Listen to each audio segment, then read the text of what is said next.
আসামলজি চেনেলটোলৈ সকলোকে স্বাগতম জনাইছো। আজিৰ ভিডিঅ'টোত কেইটামান গুৰুত্বপূৰ্ণ সাধাৰণ জ্ঞানৰ প্ৰশ্নোত্তৰ উল্লেখ কৰা হ'ল। এই প্ৰশ্নোত্তৰ কেইটা বিভিন্ন প্ৰতিযোগিতামূলক পৰীক্ষাৰ কাৰণে খুবেই জৰুৰী। ভিডিঅ'টোৰ প্ৰথম প্ৰশ্নটো হৈছে অলিম্পিকত পদক অৰ্জন কৰা প্ৰথমগৰাকী ভাৰতীয় পুৰুষ খেলুৱৈ কোন আছিল? উত্তৰ কেশৱ দাদা চাহেব যাদৱ। তেখেতে 1952 চনত ফিনলেণ্ডৰ ৰাজধানী হেলচিংকিত অনুষ্ঠিত কৰা অলিম্পিকৰ ৰেসলিং খেলত ব্ৰঞ্জৰ মেডেল লাভ কৰিছিল।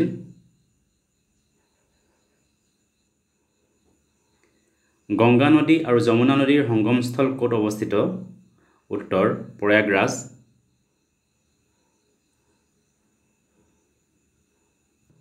শতাংশ হিচাপত ভাৰতৰ কোনখন ৰাজ্যত সৰ্বাধিক অনুসূচিত জনজাতি আছে? উত্তৰ মিজোৰামত।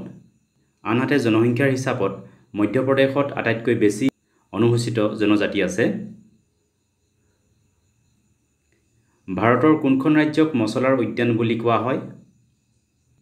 উত্তৰ কেৰালা ৰাজ্যক। পৃথিৱীৰ আটাইতকৈ ঘন বসতিপূৰ্ণ চহৰখন কি? উত্তৰ ফিলিপিনছৰ ৰাজধানী মানিলা। ব্ৰিটিছে কেতিয়া কছাৰী ৰাজ্য নিজ শাসনৰ অধীন কৰিছিল? উত্তৰ 1832 চনত। ভাৰতীয় জাতীয় কংগ্ৰেছৰ অসম শাখাৰ গঠন কিমান চনত কৰা হৈছিল? উত্তৰ 1921 চনত। ভাৰতীয় উপদ্বীপত থকা বৃহত্তম নদীখন কি? উত্তৰ গোদাবৰী নদী। গোদাবৰী নদীক দক্ষিণ গংগা বা বৃদ্ধ গংগা বুলি কোৱা হয়। সাভানাৰ তৃণভূমি অঞ্চল বিশেষকৈ ক'ত পোৱা যায়? উত্তৰ আফ্ৰিকাত। কোনখন মহাসাগৰৰ পানী অন্য মহাসাগৰতকৈ গৰম? উত্তৰ ভাৰত মহাসাগৰ।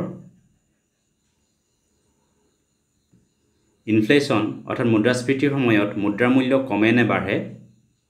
উত্তৰ কমে। ফিলচফি জুলজিক গ্ৰন্থৰ লেখক কোন? উত্তৰ জে.বি. লেমাৰ্ক।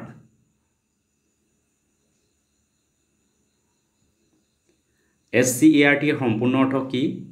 উত্তৰ SCERT ফুল ফৰ্ম হৈছে state council of educational research and training.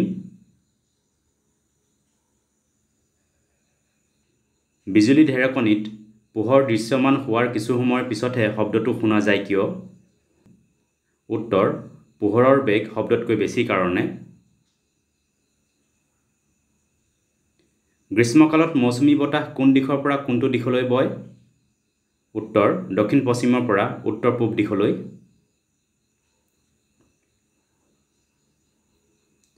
Bharat কিমান চনত ৰাষ্ট্ৰসংঘৰ সদস্য হৈছিল? উত্তৰ 1945 চনত। আৰ্যসকলৰ আটাইতকৈ মূল্যৱান জন্তু কি আছিল? উত্তৰ গৰু।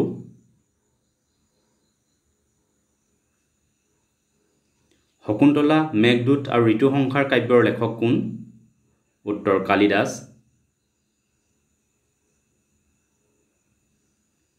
অশোকে কৰা একমাত্ৰ যুদ্ধখন কি আছিল?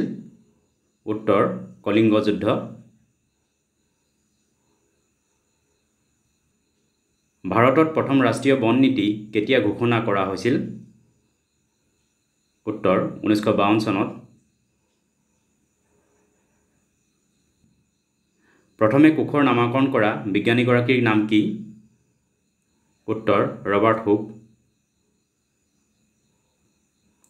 ভিনেগাৰত কোনবিধ এচিড পোৱা যায়?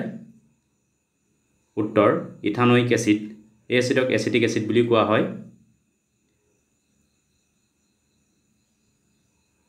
কোনবিধ মাছক জীৱিত জীৱাশ্ম বুলি অভিহিত কৰা হয়? উত্তৰ চিলেকেণ্ট মাছক। কোৱাচিয়ৰ্কৰ ৰোগ কি অভাৱত হোৱা এবিধ ৰোগ? উত্তৰ প্ৰটিনৰ অভাৱত। বাঁহ এবিধ কি জাতীয় উদ্ভিদ? উত্তৰ তৃণজাতীয় উদ্ভিদ। কড মাছৰ যকৃতৰ তেলত প্ৰধানকৈ কি ভিটামিন পোৱা যায়? উত্তৰ ভিটামিন এ আৰু ভিটামিন ডি। এইকেইটা আছিল কেইটামান গুৰুত্বপূৰ্ণ জিকে। ভিডিঅ'টো চোৱাৰ বাবে ধন্যবাদ। যদি ভিডিঅ'টো ভাল লাগিলে লাইক কৰিবলৈ লগতে চেনেলটো ছাবস্ক্ৰাইব কৰি ল'বলৈ অনুৰোধ জনালোঁ। ধন্যবাদ।